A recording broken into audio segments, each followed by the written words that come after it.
So in our pilot episode, we ran through some of the hints and buried revelations and context clues that I hope will help open-minded news consumers recognize both that the GOP's plan to impeach Joe Biden is unmerited, and also that the mainstream news reporters covering it know it's unmerited.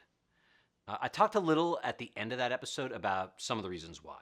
One thing I didn't touch on, though, or I guess I omitted it, is the question of money, right? The profit motive in American journalism. I left that out because it isn't really easy to gloss over. If you don't dwell on it and explain it at length, it can start to sound a bit conspiratorial. There are definitely conspiracy-minded people out there who think money explains it all of the media's problems and biases.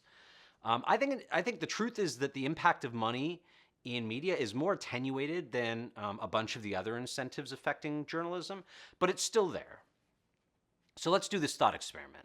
If you ask a mainstream reporter to say yes or no, whether someone they covered lied about something, most of the time you can actually kind of watch the circuits in their brains start to fry as they grapple with whether they should just admit what they know, yes, my sources lied, or bury it under a bunch of euphemisms.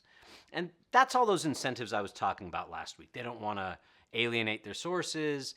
They don't want to be perceived as biased. But with rare exceptions, they're not thinking about money.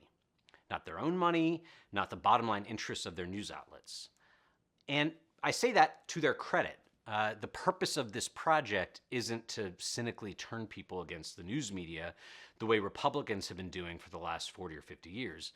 But mass media is a mostly private enterprise in the US.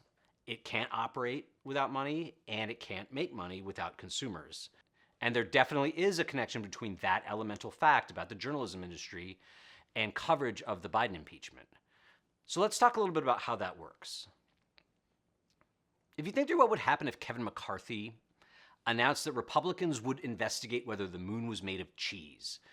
I mean, I guess obviously people would be dumbfounded and it would cause a brief surge of media interest, almost like rubbernecking. But if the Republican committee chairs then started a moon cheese investigation, reporters wouldn't cover it breathlessly, like they wouldn't air the hearings live.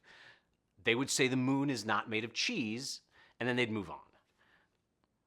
So I think if outlets were truly committed to their public mission, they would treat the Biden impeachment in a kind of similar way. They'd say there's no basis for the impeachment. They would, of course, monitor the investigation for news in case Republicans managed to dredge up something genuinely incriminating. But their top-line obligation would be to tell their audiences, don't get fooled by this. But that's quite plainly not what they're doing. And I think money goes a long way towards explaining that.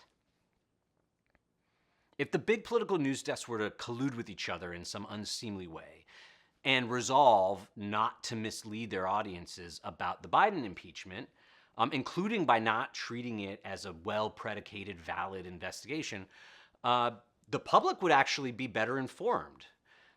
But the outlets would lose a juicy theatrical story and thus audience, and thus money.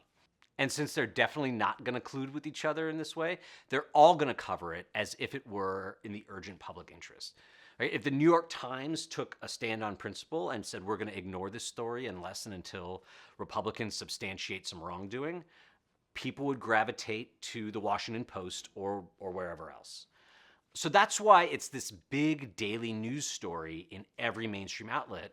And the fact that it's baseless only gets passing mention, or else it gets like cloaked in these he said, she said, weasel words. It's kind of like the reporters themselves feel a little guilty about passing along this news knowing that it's all kind of bullshit.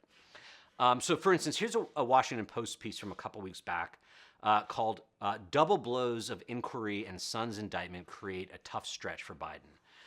And it reports, House Republicans opened a formal inquiry centered on whether the president benefited from his son's business dealings, although they have produced no direct evidence to that effect. Then again, another 20 or so paragraphs in, the writer notes, Republicans have not presented any direct evidence indicating the president benefited from his son's foreign business dealings, but many of the most conservative House Republicans had been pressuring McCarthy to formally open an impeachment inquiry. So if you adjust for all the bad incentives and pressures journalists face, that's actually a pretty good report.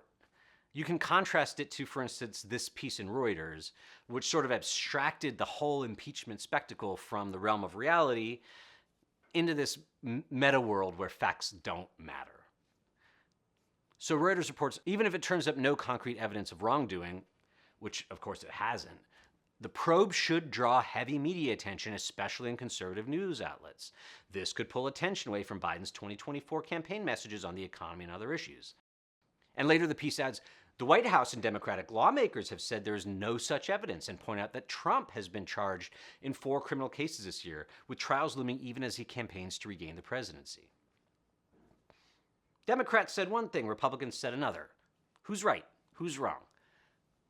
They're just going to let you decide, I guess. Anyway, the point here isn't that any of those reporters were thinking about money when they wrote in some greedy way. But they and their editors and everyone involved in the news producing process does think about audience. It isn't at all controversial to describe a piece of content as clickbait, and we all know what that means. Every reporter I know, including me, has felt pressure to bring back stories that aren't just true, but also sellable in some way. Watchable, clickable, listenable. All of this is well understood. All of it is totally uncontroversial. But the logic extends higher up the food chain. Ignoring an impeachment because the party running the impeachment is using it as a fog machine to mislead people, that's just leaving audience on the table. So all of that's different from some of the farther-reaching critiques you'll read about news outlets censoring various things or focusing on salacious stuff because they're supposedly acting in the interest of the capitalist class or whatever. It's also different from the fairly widespread suspicion that the journalists themselves want Trump back in office because he's good for business. I don't think many credible mainstream journalists feel that way at all. Maybe there are some unusually nihilistic ones who do. There's probably a greedy news executive or two out there who really do want Trump back, and for purely greedy reasons. They would love it if coverage of the Trump circus helped return him to office. But there's just no getting around the fact that Trump and his antics, including the Biden impeachment, are bigger magnets for eyeballs than sleepy Joe Biden and his infrastructure bill or whatever else. And that's why we'll be subjected to months of news cycles about an impeachment that everyone knows is bullshit. Okay? Okay.